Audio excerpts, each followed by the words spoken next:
दोहरी जिंदगी का अफसाना। भाग 4। विरासत का युद्ध। मीरा बनाम नेहा।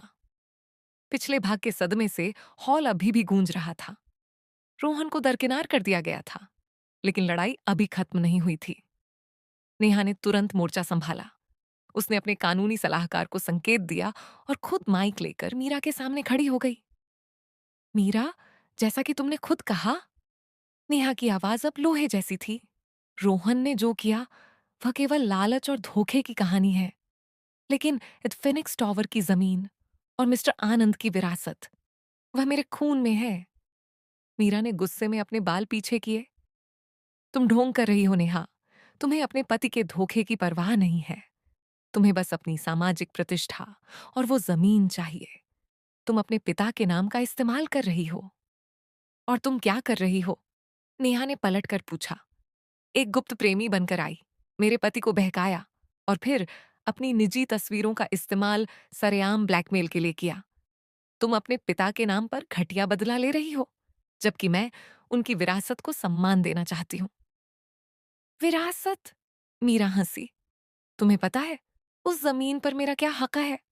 मिस्टर आनंद मेरे पिता थे, लेकिन मैं उनकी नाजायज बेटी हूं, नेहा, जिसे तुमने और तुम्हारे परिवार ने हमेशा छुपाए रखा।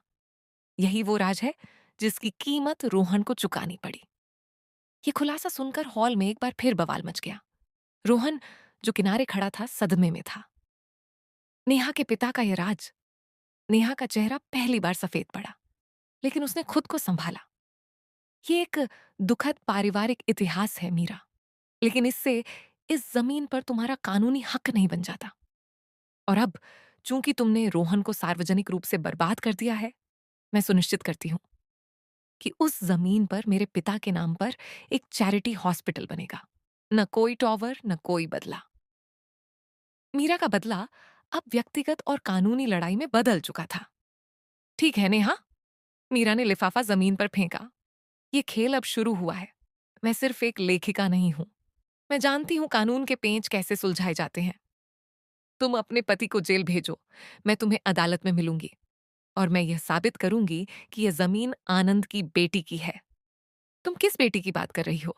ये वक्त बताएगा।